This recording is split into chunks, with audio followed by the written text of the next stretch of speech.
Hola, bienvenidos a Conversaciones Convergentes. Estamos aquí en la Torre Odeón, en el edificio WeWork, muy cerquita del Obelisco, en la ciudad de Buenos Aires, donde hoy vamos a charlar con Laura Toledo, que es vicepresidenta de la Fundación Argentina de Nanotecnología y directora del FONARSEC, un fondo de la Agencia Nacional de Fomento de la Investigación. Laura, ¿cómo va? Bien, ¿vos? Muy bien, empecemos por el principio, para los que nos están viendo.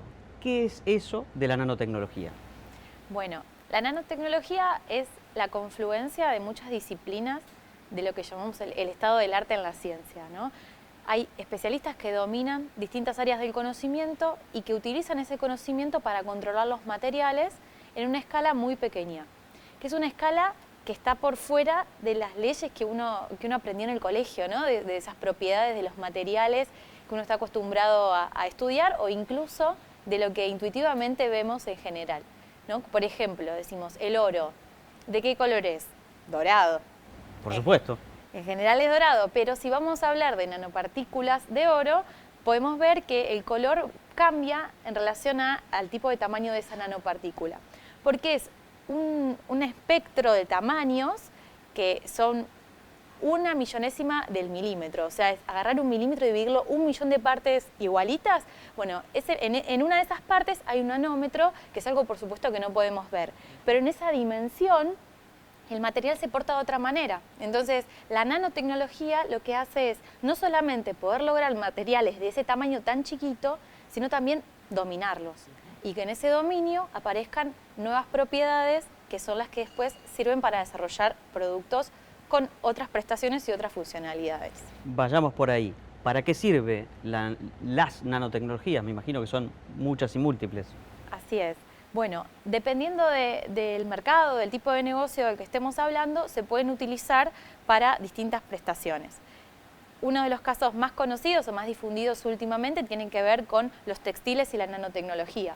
¿Sí? Aplicar nanopartículas en los textiles para lograr, por ejemplo, una propiedad bactericida, que nosotros lo conocimos mucho con o bactericida, virucida, microbiocida, ¿sí? Matar al microorganismo que nos puede contagiar de alguna enfermedad. Entonces lo conocimos a través de los barbijos, pero también se usa, por ejemplo, en indumentaria para gente que va a la montaña, ¿sí? Para gente que hace deportes outdoors y que quizás está muchos días fuera de su casa, tal vez no tiene acceso a bañarse, entonces le ponen a la ropa, a la primera piel que le llamamos, a las medias, a las camisetas, nanopartículas para evitar que se generen malos olores que son generados por bacterias, ¿no? Que están en nuestro mismo cuerpo. Así que es pensar el dominio de estos materiales, que son en este caso nanopartículas de cobre o de plata, que tienen esa propiedad de matar esos microorganismos y de alguna forma que se inserten en las telas para conservar esa propiedad que nosotros estamos buscando y agregarle valor a un producto, por supuesto que tendrá un mercado que esté dispuesto a pagar por él. Entonces, a priori uno parecería, ¿no?, que la nanotecnología es algo muy complicado, cosa de académicos, de científicos, de investigadores, pero por otro lado me estás hablando de prendas de vestir, de barbijos, de cosas que hemos usado o usamos habitualmente. ¿Qué sectores o qué desarrollos tecnológicos o de productos están más avanzados en el campo de la nanotecnología? Y ya si querés en línea, ¿qué oportunidad tiene Argentina o América Latina en ese universo que imagino que es muy competitivo a escala global? Así es, así es. Bueno, para que tengamos una idea, hay un portal que reúne todos los productos nanotecnológicos del mundo y tiene más de 10.000 propuestas, ¿sí? Y propuestas que van desde el mercado de los productos de la construcción hasta el mercado automotriz, hasta los juguetes para niños, hasta productos para la salud. Con lo cual, al ser el dominio de materiales, los materiales están en todos lados, incluso en nuestros propios celulares, los procesadores, la electrónica impresa. Nosotros tenemos como país una gran oportunidad en relación a una matriz productiva bien diversa y también a una tradición. Tenemos tradición en biotecnología y esa biotecnología mezclada con la nanotecnología se puede aplicar para nuevas soluciones de la salud, por ejemplo, los kits de diagnóstico, pero esos kits que pensamos hoy, nos dicen un kit y pensamos en el COVID, en realidad se utilizaba esa plataforma tecnológica para detectar enfermedades en animales, por ejemplo, y el ganado se certifica su calidad si tiene o no tiene determinadas enfermedades, y estos kits posibilitan detectarlos en el medio del campo, quizás donde no hay laboratorios para hacerlo. O también pensamos en el agro, en la posibilidad de encapsular todos los químicos que son necesarios o encontrar alternativas a los químicos y usar menos cantidad, porque nosotros los nanoencapsulamos y logramos que esa cápsula se vaya disolviendo con el tiempo, por lo tanto el principio activo que está dentro o lo que la planta necesita se va liberando de manera controlada en el tiempo.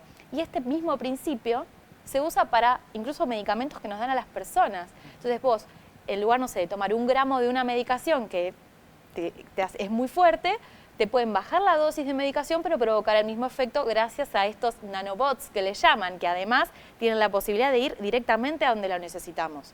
En el caso de los tratamientos oncológicos, y van directamente a los tumores para los cuales se programaron. Que quiero decir que esta programación no tiene nada que ver con la electrónica, ¿no? con las ciencias de datos ni nada de eso, sino que es una programación por conocer esos materiales y saber cómo se comportan en determinados medios como es el cuerpo humano, ¿no? Por eso mencionabas hace un momento otra palabra en la que quiero detenerme, que es biotecnología, y decías que Argentina tiene tradición. ¿De dónde viene esa tradición en biotecnología? Bueno, vos sabés que tenemos premios Nobel que han marcado senderos y caminos, Milstein, Leloir, que nos han dejado una plataforma de conocimiento y también del estilo, Husey, ¿no? Diciendo que lo caro no es invertir en conocimiento, sino lo caro es ser ignorante, es no tener un sistema que trabaje en la educación, que trabaje en la ciencia, y esa es una fortaleza que Argentina tiene a nivel internacional. Tenemos un altísimo nivel de investigadores e investigadoras que trabajan en estas disciplinas y que a su vez están alimentadas y retroalimentadas con toda la otra industria que te comentaba antes, con lo que tenemos de agro, las necesidades que tenemos, con la industria de los alimentos, que también tiene un fortísimo potencial. O sea, la biotecnología lo que hace es usar los organismos vivos, los manipula de alguna manera y genera resultados diferentes. Por ejemplo, se pueden entrenar bacterias para que produzcan polímeros, que produzcan nuevos plásticos, que pueden ser idénticos a los que vienen de los hidrocarburos, o sea, los que vienen del petróleo. Y uno tiene una fuente renovable, que son esas bacterias, versus un recurso no renovable como puede ser un pozo de petróleo, que además estratégicamente tal vez lo necesitamos para otras cosas. Mencionabas estos como dos mundos, ¿no? El mundo de la ciencia, de la investigación científica, de los desarrollos científicos, y el mundo de las aplicaciones comerciales, de los negocios, que también se vincula con la generación de empleo, empleo de calidad. En otros ámbitos vemos que esos mundos a veces no se conectan bien en Argentina, no solamente en Argentina, imagino que en muchos otros lugares. ¿Cómo es la cadena de conexión entre esos dos universos en el caso de la nanotecnología en Argentina?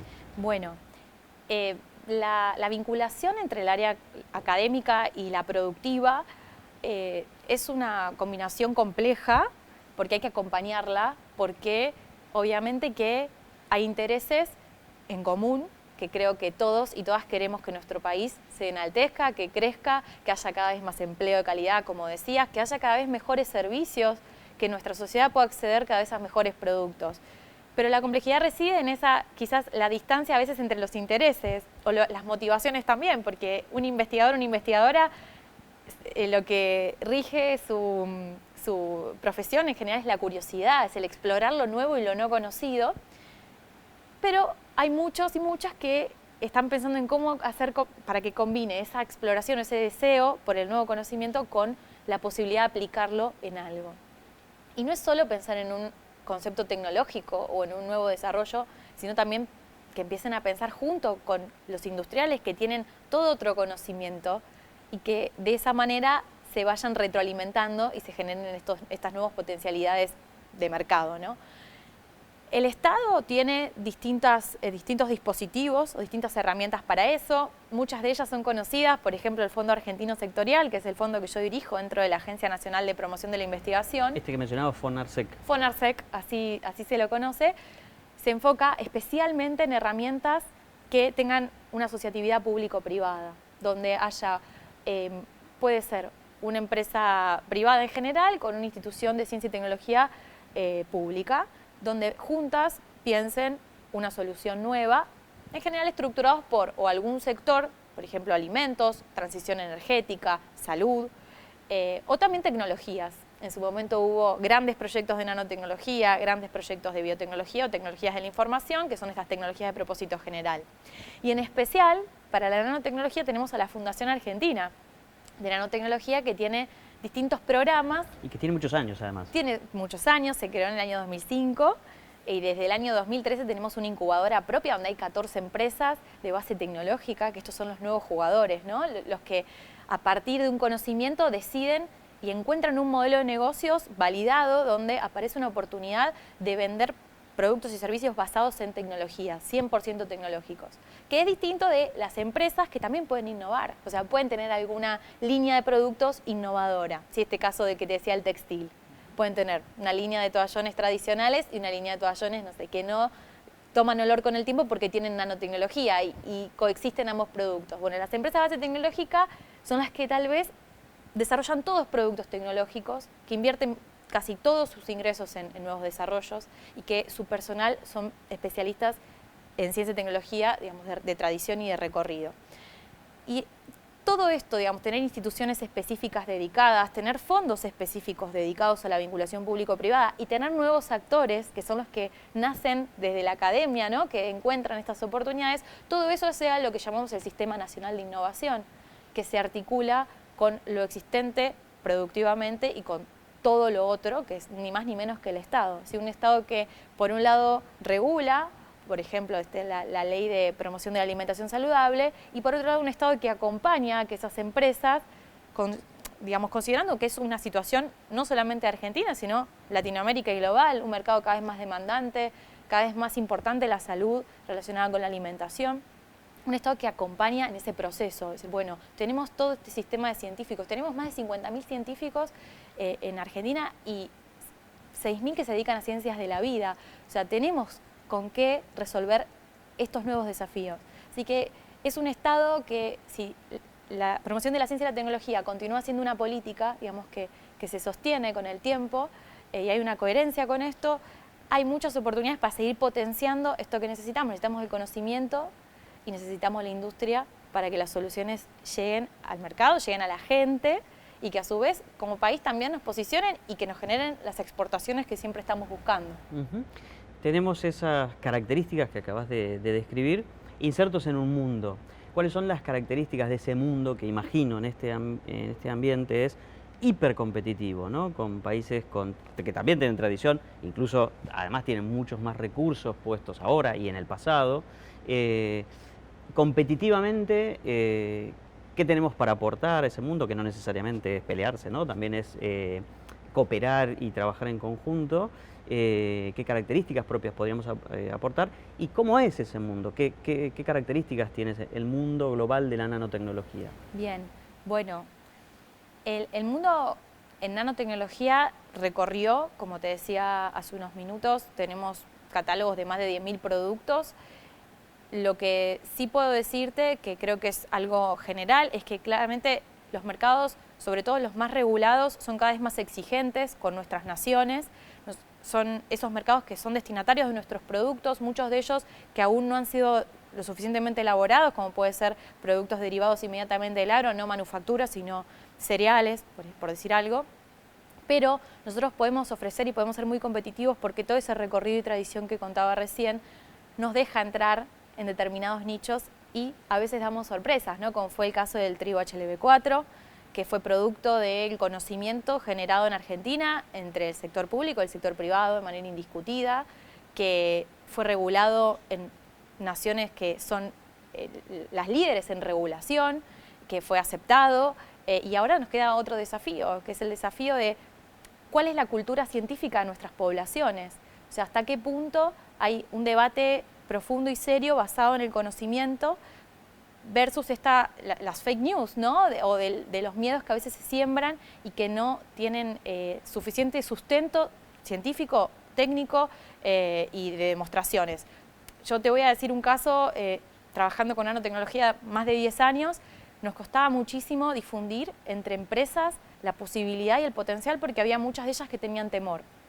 Llegó la pandemia y el barbijo con nanotecnología vendió más de 15 millones de unidades. La gente buscaba el barbijo del CONICET, buscaba el barbijo con nanotecnología. Y para mí, como producto de venta al público, fue como el shock institucional que necesitábamos para que la gente valide y reconozca el valor de esas tecnologías que a veces, como no se ven, no lo podés demostrar hasta que haces uso de eso y hasta que evidentemente hay un punto bisagra que habilita el mercado, que el mercado hace el clic y dice, no, de verdad esto es bueno para resolver esta necesidad que yo tengo. Laura, respecto de la necesidad de talento específico, formado en disciplinas que son necesarias para sostener e impulsar todo lo que nos venís contando. ¿Qué falta? ¿Qué necesitamos hacer? Bueno, nosotros tenemos, como decía hace un rato, tenemos un volumen de investigadores e investigadoras que es importante, pero no siempre resulta suficiente. Hoy tenemos un desafío muy importante que es despertar las vocaciones científicas en los jóvenes. Hace unos días veía un informe que tenía que ver con los rangos etarios y quiénes están accediendo a la educación universitaria, y está habiendo como una caída en las personas jóvenes que están recién recibidas del colegio y que tienen que elegir una carrera universitaria, hay como una merma. Y a nosotros, en particular con la nanotecnología, cuando nos consultan qué carrera seguir para poder ser nanotecnólogo o nanotecnóloga, les decimos que tienen que elegir lo que les guste, relacionados con las ciencias naturales, las ciencias exactas, los materiales, la ingeniería. Volver a la curiosidad. Volver a la curiosidad, porque uno, teniendo una base de conocimiento universitario, luego puede elegir caminos que le permitan especializarse en estas tecnologías. Y más sabiendo que son tecnologías que se van actualizando, ¿no? Que se van superando los desafíos, son tecnologías emergentes, que todo el tiempo están rompiendo esas barreras, no solo del conocimiento, sino también de lo productivo, ¿sí? Y que se abordan desde distintos ámbitos, ¿no? Vos me mencionabas la ingeniería industrial, por ejemplo, tu propio caso, las ciencias de la vida, no sé, la medicina, la biología, o sea que ni siquiera hay un recorte, si se quiere, disciplinar puntual. En absoluto. De hecho, sí, si nos ponemos a pensar, los mejores resultados siempre surgen de lo interdisciplinario, o sea, de la confluencia en un mismo proyecto de distintas personas que conocen distintos campos del saber e incluso distintos campos dentro del mismo mercado. Esto que hablaba, la importancia de que la industria también participe de los procesos de desarrollo, que en el proceso de desarrollo se contemplen los procesos regulatorios, que no son temas menores.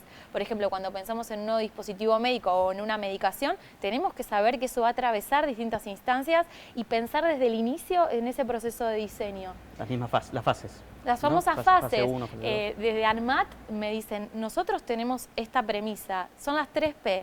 Primero es el proceso, primero es la producción, luego el proceso y luego es el producto. O sea, ¿y qué pasa? En general la gente llega con el producto, pero no hay trazabilidad hacia atrás para poder cumplir con la normativa. Entonces hay procesos de innovación que tienen que volver casi a foja cero. Entonces, si vos me preguntás qué falta, a veces falta esta mirada integral y de gestión. Falta project managers que puedan moderar el deseo de los investigadores e investigadoras de esto de hacerlo mejor y lo más disruptivo posible, con también el equilibrio con el mercado y lo regulatorio. Así que esos son como especialistas que son cruciales para el éxito de un buen proyecto. Las ciencias de la vida, las ingenierías, los negocios, los gerentes de proyectos, digamos, quienes planifican, los planificadores, tienen lugar en este mundo. Pensemos por ahí que hay algún padre, alguna madre o algún chico viéndonos y por ahí cuesta seguir porque, bueno, obviamente venimos hablando de tecnologías y de sus aplicaciones y de lo nano que ya requiere. Si yo tratara de explicar lo nano como lo opuesto al universo, es decir, el que quiere ser, el que quiere ir a Marte, ¿no? A investigar a Marte, entonces está el universo que es enorme. Y me digo, no es por ahí, es exactamente para el otro lado, ¿no? Lo mini, que también es un universo, lo mini nano, que es un universo. ¿Lo estoy explicando bien? Sí, lo estás explicando perfectamente. porque hay como unas analogías que andan dando vueltas que dicen que la naranja al planeta, lo que es una nanotecnología, una pelota de fútbol, por ejemplo, una nanopartícula, una pelota de fútbol, digamos. Estamos hablando de unas dimensiones tan chiquitas que claramente son cosas que no se pueden ver, pero que es un mundo tan fascinante porque se pone todo en duda. Lo que decíamos recién, ¿cuál es el color del oro? Bueno, pues puede ser azul, rojo, violeta, verde, dependiendo del tamaño, dependiendo cómo se generó esa nanopartícula. Entonces, para los chicos y para los grandes y para todos los que quizás no están aún familiarizados con estas experiencias tecnológicas, tenemos actividades en la FAN también. Estamos en Tecnópolis con un stand que es totalmente gratuito, es didáctico, pueden acercarse, ver, por ejemplo, ferrofluidos, que decís que es un ferrofluido. Bueno, ferro, hierro, ¿sí? En vez de tener el hierro sólido, lo tenemos hecho un líquido y con un imán lo podemos llevar por distintos circuitos y eso en algún momento se pensó como una terapia también para humanos. Es decir, bueno, si yo puedo direccionar con ondas magnéticas ya que vieron que los imanes se pegan, ¿sí? Tienen un campo, pensamos en un campo, bueno, si yo con un imán puedo llevar este hierro por algún lado, tal vez lo puedo direccionar al lugar del tratamiento que yo quiero hacer. Bueno, esas técnicas no están totalmente difundidas porque todavía son experimentales, pero digo, para todos hay algún espacio para entender el potencial de estas tecnologías y que les aseguro que es un universo apasionante. Como les digo, hace 10 años que estoy en esto y quiero estar otros 10, 20, 30 años más si todo está bien. Porque además hay mucho por investigar y desarrollar, ¿no? Como la misma analogía del universo vuelve, ¿no? Y está todo en realidad por explorar. ¿Es así también? Es así y hasta incluso hay que desafiar al universo, porque esas nanopartículas no son estables del todo, porque estás como rompiendo el equilibrio, porque las estás separando lo más que podés unas de otras. Y en general ellas tienden a unirse. Entonces uno de los desafíos principales es cómo hago para que una vez que las conseguí, se queden quietas, así yo las puedo poner en el textil, y no cuando yo voy a llevar el textil ya se me aglutinaron todas y perdieron su propiedad. Entonces hay ahí como todo un cúmulo de leyes de la vida que uno conoce o de la ciencia tradicional que hay que empezar a ver cómo hacemos cuando las rompemos para que después no nos venzan a nosotros. Decía hace un momento, tema de diversidad en el mundo de la nanotecnología, ¿no? Obviamente estamos, si se quiere, en la época, afortunadamente, de la diversidad y la conversación sobre la diversidad. ¿Cómo se da en este ámbito? ¿Cómo podemos impulsar esa diversidad que además, por lo menos las investigaciones que yo he conocido, dicen que es fomento de innovación? Cuanto más diversidad, más posibilidades de innovar, de tener buenas ideas, de generar buenos proyectos hay. ¿Cómo estamos en este campo? Bueno, es así como bien decís, todos los proyectos cuanto más diversos, no solo en disciplinas, sino también en concepciones, en diversidad en general, más fructífero va a ser. Nosotros en Argentina tenemos el 51% de investigadoras mujeres. Hay ciertas áreas que tienen incluso un volumen aún más alto de mujeres, las áreas de la ciencia de la vida es una de ellas. La mitad más uno de las investigadoras, sí, de los investigadores en general, son investigadoras. Son investigadoras y en esto superamos a Japón, a Alemania, y lo que creemos es que el rol de la universidad pública es muy fuerte y muy potente, porque esos otros países tienen otros sistemas de educación e incluso sabemos, por ejemplo, que en Japón hay personas que tienen en su familia que elegir una persona que vaya a la universidad y no pueden acceder todos por los costos. Entonces, en términos de como le llamaríamos, masa crítica dentro de la investigación, tenemos mujeres activas. Lo que sí sabemos es que no tienen en general no son representantes, o sea, no tienen la posibilidad, lo que llamamos el techo de cristal, o esto es bastante piramidal. Tenemos una base ancha, pero después cuando vamos subiendo hacia los cargos, se va estrechando. Ese 51% ya no es muchísimo menor. Rectoras universitarias, en cargos directivos dentro del mismo Poder Ejecutivo, líderes de proyecto, pero bueno, vamos trabajando especialmente para que empiecen a aparecer estos otros protagonismos y sabemos que las hay y muchas. De hecho, tenemos en Argentina una de las mejores investigadoras en el área de materiales, en ingeniería de materiales, es la presidenta de la fundación, que es Vera Álvarez, que ella es una mente brillante, lo digo porque no lo digo yo solamente porque la conozco, sino porque así lo reflejan sus publicaciones científicas, el número de citas, o sea, tenemos muchas actrices de la nanotecnología muy interesantes en nuestro país, que son también las que están traccionando estos procesos de innovación, de trabajo con la industria.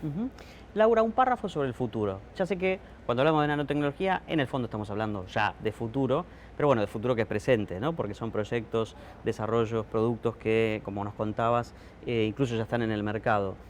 Si tuvieras que identificar las tendencias que se están viendo en este universo, o tal vez las aspiraciones, los deseos de hacia dónde llegar, dónde está ese objetivo que a lo mejor es esquivo, ¿cuáles serían? Bien, perfecto. Nosotros desde la Fundación estamos trabajando, por supuesto, siempre con el apoyo del Ministro de Ciencia, Tecnología e Innovación, el licenciado Daniel Filmus. Estamos trabajando en una dirección específica desde la Fundación porque conocemos el sector y sabemos cuáles son sus desafíos específicos, que no podemos separar nunca de los desafíos globales y generales. O sea, yo creo que la nanotecnología pueda contribuir a la sostenibilidad de nuestras industrias, de nuestra sociedad, de nuestro trabajo en general, por ejemplo, en procesos de remediación de agua, por ejemplo, en generar una agricultura más sustentable, más sostenible también, que de usar menos cantidad de producto, hace, además de más rentable un negocio, le hace mejor a los suelos, le hace mejor a las plantas, esas plantas al planeta, eso que consumimos nosotros. Sabemos que hay incluso hasta edificios como estos súper modernos que en sus vidrios tienen tratamientos, recubrimientos nanotecnológicos que purifican el aire, o sea, que catalizan el aire, que desintegran los gases de efecto invernadero, con lo cual creo que nuestros desafíos y nuestro futuro está por ahí. Es de todo lo que ya dominamos, ¿cómo hacemos para usar ese conocimiento para tener un mundo mejor? Laura, muchas gracias. Gracias a vos. Hablábamos con Laura Toledo, aquí en Conversaciones Convergentes. Laura es vicepresidenta de la Fundación Argentina de Nanotecnología y nosotros nos vemos la próxima. Muchas gracias.